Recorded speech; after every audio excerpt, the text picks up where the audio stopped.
Requirements of good insulating material म्हणजे काय? ज्यावेळेस आपण मटेरियल सिलेक्ट करतो त्यावेळेस त्याच्यामध्ये कुठल्या कुठल्या क्वालिटीज असल्या पाहिजेत, कुठल्या कुठल्या कॅरेक्टरिस्टिक त्याने सॅटिस्फाय केल्या पाहिजे. That are the requirements of good insulating materials. So basically in today's lecture we are going to learn requirements of good insulating materials. So let us start with that. So the requirement of good insulating materials can be classified as electrical, mechanical, thermal and chemical. So जसा use असेल insulating मटेरियलचा त्यानुसार याचं classification आहे basically की त्याच्यामध्ये electrical properties कुठल्या असल्या पाहिजेत, मेकॅनिकल प्रॉपर्टीज कुठल्या असल्या पाहिजेत, थर्मल अँड केमिकल प्रॉपर्टीज कुठल्या त्याने सॅटिस्फाय केल्या पाहिजे. Those are the requirement. So basically it is classified as electrical, mechanical requirements, then thermal and chemical requirements. So let us start with the first one, that is electrical requirement. Electrical requirement म्हणजे काय तर ते आपण बघणार आहोत आता.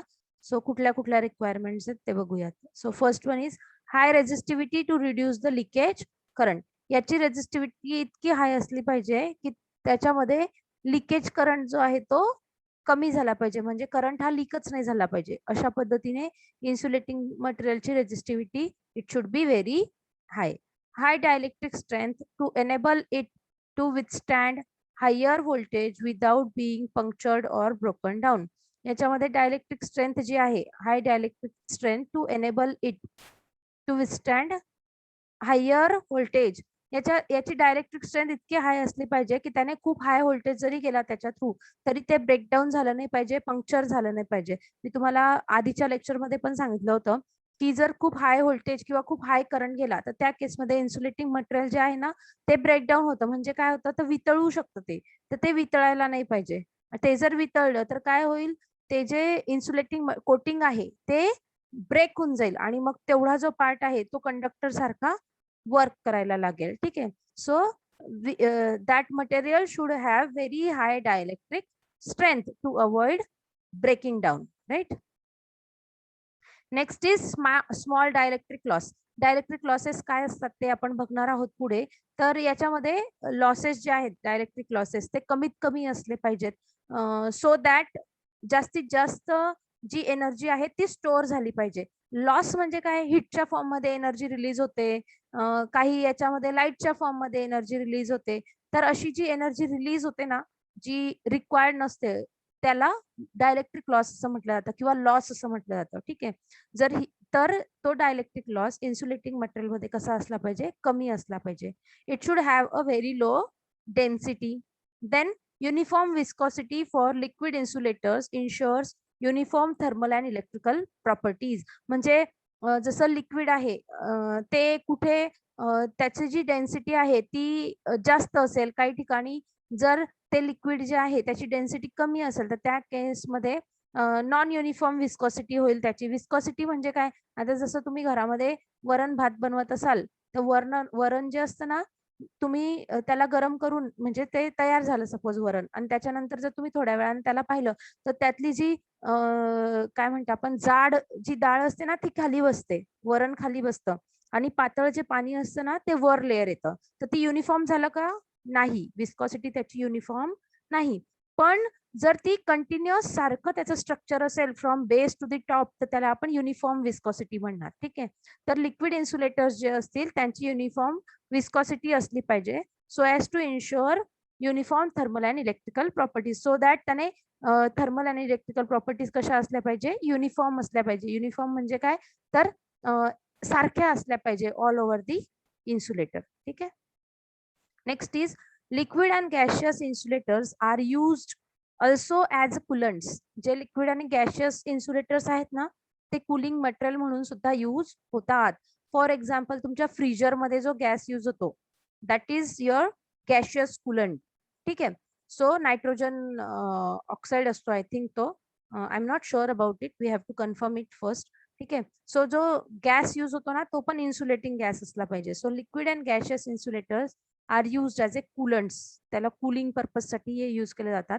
For example transformer oil, hydrogen and heliums are used for both insulation and cooling purpose. Transformer oil जे आहे ते इन्सुलेशन साठी यूज होतं, where as hydrogen and helium are used for both, insulation साठी पण यूज होतं आणि कूलिंगसाठी पण यूज होतं. इन्सुलेशन म्हणजे काय बेसिकली तर आपण त्याला काय म्हणतो, एक कोटिंग असतं ज्याच्याने आपल्याला शॉक वगैरे लागत नाही. त्याला आपण इन्सुलेटर 2 गोष्टींना सेपरेट करण्यासाठी जे कोटिंग यूज होतं त्याला इन्सुलेशन कोटिंग असं म्हटलं जातं. For such a material good thermal conductivity is desirable. अशा मटेरियलसाठी थर्मल कंडक्टिव्हिटी ही गुड असली पाहिजे. Then next is small thermal expansion to prevent mechanical damage. तर याच्यामध्ये थर्मल एक्सपान्शन जे आहे ते स्मॉल असलं पाहिजे so that to avoid mechanical damage. Thermal expansion म्हणजे काय, जर हीट रिलीज झाली खूप जास्त प्रमाणात तर इन्सुलेटिंग मटेरियल जर चांगल्या क्वालिटीचं नसेल, ते मी तुम्हाला आधी पण सांगितलं, सपोज खूप जास्त करंट पास झाला त्याच्यामुळे काय होतं, हीट जनरेट होते. जितका करंट जास्त तितकी हीट जास्त. मग ती हीट जनरेट झाल्यामुळे जे वर इन्सुलेशन कोटिंग असेल ना ते काय होऊन जाईल, ते तेवढ्या हीटला जर त्याचा जर सॅच्युरेशन पॉईंट येऊन गेला तेवढ्या हीटपर्यंत ते वर्क करत नसेल, कमी हीटवर वर्क करत असेल तर ते इन्सुलेशन कोटिंग जे आहे ते वितळून जाईल. म्हणजे काय होईल, मेकॅनिकल डॅमेज होईल. तेवढा जो पार्ट आहे तो वितळल्यामुळे तेवढा मेकॅनिकल डॅमेज कट होऊन जाईल ना, तिथे तेवढा पार्ट जो आहे तो कट होऊन जाईल. त्याला आपण मेकॅनिकल डॅमेज असं म्हणतो. सो म्हणजे जे मटेरियल आपण सिलेक्ट करू त्याच्यामध्ये थर्मल एक्सपान्शन हे झालं नाही पाहिजे. थर्मल एक्सपान्शन काय होतं, ज्यावेळेस सॉलिड वायर मधनं खूप हाय करंट पास होईल, त्याच्यावर जे इन्सुलेशन कोटिंग आहे ते सॉलिडचं आहे, पण ज्यावेळेस खूप जास्त हीट जनरेट होईल त्यावेळेस ते कोटिंग काय होणार, वितळणार. म्हणजे त्याचं लिक्विड मध्ये कन्व्हर्जन होणार. आणि ज्यावेळेस लिक्विड मध्ये कन्व्हर्जन होतं कुठल्याही याचं, त्यावेळेस ते काय होतं, एक्सपांड होतं. तुम्हाला माहिती असेल ना, दुधाचं एक पातेलं आहे, त्याच्यात जर दूध असेल तर ते त्याचा शेप घेतं, पण ज्यावेळेस तुम्ही त्याला जमिनीवर दूध सोडून द्याल त्यावेळेस ते काय होईल, पूर्ण जेवढा एरिया त्याला मिळेल तेवढ्या एरियात ते पसरत जाईल. ठीक आहे. So same is in this case also. तर याच्यामध्ये सुद्धा काय होतं, थर्मल एक्सपान्शन होतं. म्हणजे काय होतं, तर ते वितळल्यामुळे त्याची जी साईज आहे ना ती रॅन्डमली इन्क्रीज होत जाणार आणि त्यामुळे कट होण्याचे चान्सेस राहतील आणि त्यामुळे मेकॅनिकल डॅमेज होऊ शकतो. आणि ते अवॉइड करायचं असेल तर material that should be chosen should have small thermal expansion. त्यांच्यामध्ये थर्मल एक्सपान्शन हे कमी असलं पाहिजे. अशा पद्धतीने ही एक प्रॉपर्टी आहे. Next is non ignitable or if ignitable it should be self extinguishable. म्हणजे काय, तर इग्नाइट नाही झाले पाहिजे, म्हणजे बर्न नाही झाले पाहिजे. हे जे मटेरियल आहे हे बर्न नाही झाले पाहिजे. आणि जरी बर्न झाले तरी पण ते ऑटोमॅटिकली त्यांच्यामध्ये सेल्फ एक्सटिंग्विश करण्याची क्वालिटी असली पाहिजे. नेक्स्ट आर आपण ज्या आतापर्यंत बघितल्या या सगळ्या त्याच्या इलेक्ट्रिकल रिक्वायरमेंट्स होता. आता जर आपल्याला मटेरियल हे थर्मल किंवा केमिकल पर्पज साठी यूज करायचं असेल इन्सुलेटिंग मटेरियल, तर त्याच्यामध्ये काय काय प्रॉपर्टीज असल्या पाहिजेत ते आता बघणार आहोत आपण. So chemical requirements, first is resistance to oil, liquid, gas, fumes, acids and alkalis. ठीक आहे. तो सो केमिकल रिक्वायरमेंट आहे, याने रेजिस्ट केलं पाहिजे. Oil, liquid, gas, fumes, acid, alkalis जर याने रेजिस्ट नाही केलं तर त्याच्यामध्ये रस्टिंगचा प्रॉब्लेम येऊ शकतो. ठीक आहे. किंवा लिकेजचा प्रॉब्लेम येऊ शकतो, तो व्हायला नको. त्यासाठी ही एक रिक्वायरमेंट आहे महत्वाची. Then next requirement is should not deteriorate by the action of chemical in soil or by contact with other metals. Deteriorate म्हणजे काय, रस्टिंग म्हणजे काय, गंज लागणे. तर बेसिकली जे मटेरियल आपण यूज केलेलं आहे इन्सुलेशन साठी त्याच्यावर केमिकल रिएक्शन नाही झाली पाहिजे. जर तुम्ही एखादं लोखंड आहे suppose, basically it's a conductor not insulating material, पण कंडक्टर जर आहे, किंवा लाकूड पकडा, लाकूड is insulating material, wood is insulating material. ज्यावेळेस तुम्ही त्याला पाण्यात टाकून ठेवाल किंवा सॉइल मध्ये टाकून ठेवाल तर काही काळानंतर ते काय होईल, त्याच्यामध्ये कीड लागेल, ते सडेल, ते खराब होईल, त्याला खड्डे पडतील, असे वेगवेगळे प्रकार होतील. सो त्याचं डिटोरिएशन होतं. ठीक आहे. पण आपण ज्यावेळेस केमिकल रिक्वायरमेंट साठी मटेरियल चूज करणार त्यावेळेस आपण वूड सिलेक्ट करायला पाहिजे का, मग नाही करायला पाहिजे. तर असं मटेरियल सिलेक्ट करायला पाहिजे की जे डिटोरिएट नाही झालं पाहिजे because of chemicals in soil मध्ये ते यूज होत असेल तर त्याचे केमिकल्समुळे ते त्याच्यावर रिएक्शन नाही झाली पाहिजे, किंवा दुसऱ्या मेटल सोबत कॉन्टॅक्ट आला तर त्याच्यासोबत त्याची रिएक्शन नाही झाली पाहिजे. अशा पद्धतीने ते मटेरियल आपण सिलेक्ट करू. Next is should not absorb water particles since water lowers the insulation resistance and dielectric strength. मी तुम्हाला आधीच सांगितलं, जो लाकूड आहे त्याच्यामध्ये जर तुम्ही फक्त सागाचं लाकूड घेतलं तर त्याच्यावर रिएक्शन जी आहे पाण्याची ती लवकर होत नाही. त्यामुळे आपण घरात ज्यावेळेस पाटे वगैरे घेतो ते सागवानी लाकडाचे असतात. ठीक आहे. सो दॅट त्याच्यावर पाण्याची ते जरी धुतलं तरी ते फुगणार नाही. जर ते फुगलं तर त्याचा शेप चेंज होईल. मग पोळ्या चांगल्या येतील का? नाही येणार. ठीक आहे. सो ज्यावेळेस आपण केमिकल रिक्वायरमेंटसाठी एखादं मटेरियल सिलेक्ट करू त्यावेळेस त्याच्यामध्ये पाणी जे आहे ते ऍब्सॉर्ब नाही झालं पाहिजे. त्याच्यामध्ये पाणी शोषलं नाही गेलं पाहिजे. का? कारण पाणी जर शोषलं गेलं तर त्याचा इन्सुलेशन रेजिस्टन्स हा कमी होतो आणि डायलेक्ट्रिक स्ट्रेंथ जी आहे ती पण काय होते? कमी होत असते. ठीक आहे. सो ही एक रिक्वायरमेंट आहे. नेक्स्ट ज्या आहेत त्या मेकॅनिकल प्रॉपर्टीज आहेत. बेसिकली यूजवर ह्या प्रॉपर्टीज डिपेंडंट आहेत. तर कुठल्या कुठल्या मेकॅनिकल रिक्वायरमेंट्स आहेत ते आपण बघणार आहोत आता. So when used for electric machine insulation, the insulator should have sufficient mechanical strength to withstand the vibration. ज्या वेळेस एखाद्या आता जसं तुम्ही इन्सुलेशन मटेरियल पुन्हा सेम एक्झाम्पल देते वूडचं एक्झाम्पल. ठीक आहे. जिथे खूप जास्त व्हायब्रेशन आहे अशा ठिकाणी जर तुम्ही वूड यूज केलं तर काही काळानंतर त्याच्यामध्ये फटी यायला लागतील. ठीक आहे. ते ब्रेक होण्याचे चान्सेस वाढत जातील. ठीक आहे. सो किंवा तुम्ही ग्लास सिलेक्ट केला as a your insulating material. Glass म्हणजे काय? तर तुमचा काच जो आहे तो जर सिलेक्ट केला, काच किंवा ग्लास हा सुद्धा इन्सुलेटिंग मटेरियल आहे. जर तुम्ही ग्लास सिलेक्ट केला इन्सुलेटिंग मटेरियल आणि खूप जास्त व्हायब्रेशन असतील त्या ठिकाणी तर ग्लास काय होऊन जाईल? ब्रेकडाऊन होईल, फुटून जाईल. ठीक आहे.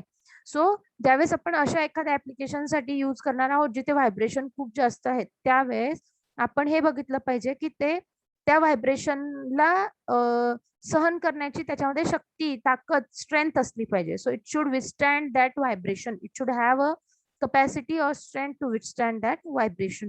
So while selecting an insulating material for mechanical purpose, you should remember that it should withstand a mechanical vibrations. Next is good heat conducting property is also desirable in such cases. Example of insulating materials are mica and porcelain. Mica sheets are used for insulating leaves between commutator segments, whereas porcelain insulators are used for transmission line insulators, conductor, rail support on railways, etc. ठीक आहे. So यांच्यामध्ये good heat conducting property पण असली पाहिजे. म्हणजे ते हीटला transmit त्यांनी केलं पाहिजे किंवा ऍब्सॉर्ब करून घेतलं पाहिजे. So as to satisfy the mechanical things. तर त्याच्यामध्ये 2 एक्झाम्पल इथे दिलेले आहे. मायका शीट इन्सुलेटिंग मटेरियल म्हणून यूज होतात कम्युटेटर सेगमेंट्स मध्ये आणि पोर्सलिन इन्सुलेटर जो आहे तो यूज होतो ट्रान्समिशन लाईन मध्ये. ट्रान्समिशन लाईन किंवा कंडक्टर किंवा रेल्वे सपोर्ट सिस्टीम मध्ये हे इन्सुलेटर म्हणून यूज होत असतात. तर अशा पद्धतीने ह्या ज्या रिक्वायरमेंट्स आहेत या मेकॅनिकल रिक्वायरमेंट्स आहेत तुमच्या इन्सुलेटिंग मटेरियलसाठी. ठीक आहे. Now let us see the types of insulating materials किंवा डायइलेक्ट्रिक्सचे जे टाइप्स आहेत ते आपण बघणार आहोत आता. So types of dielectric materials let us see. So first one is gaseous. Gaseous dielectric material कुठले कुठले आहेत तर त्याचे एक्झाम्पल्स आता आपण बघणार आहोत. गॅशियस मध्ये आहे air, hydrogen, inert gases, nitrogen and chlorine. So these are the examples of your gaseous dielectric materials.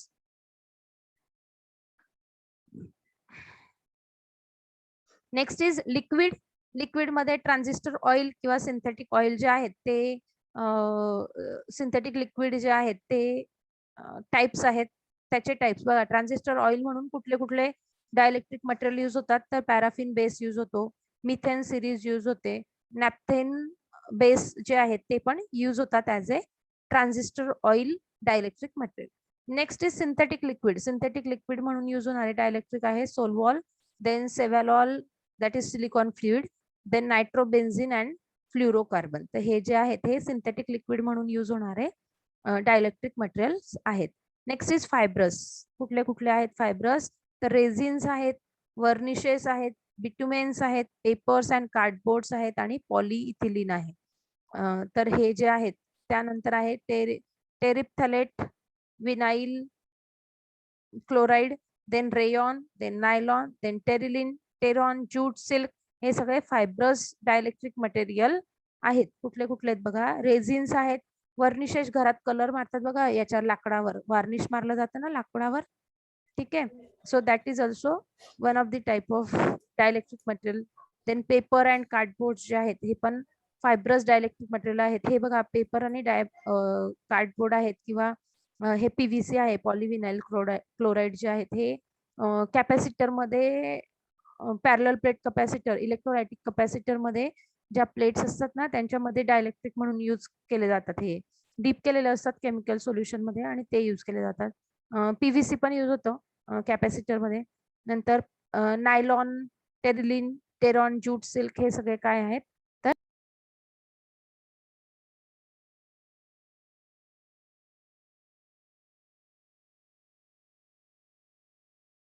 Mica, vinyl जे आहेत ते मिनरल डायलेक्ट्रिक्स आहेत जे कॅपॅसिटर मध्ये यूज होतात. त्यानंतर आहे प्लास्टिक. जर तुम्ही पूर्वी पाहिलं असेल तर घरात जे स्विचबोर्ड होते ते लाकडी असायचे, वूडचे असायचे. आजकाल जे स्विचबोर्ड घरामध्ये यूज होतात ते प्लास्टिकचे यूज होतात. ठीक आहे, because it is a dielectric or insulating material. Next is rubber.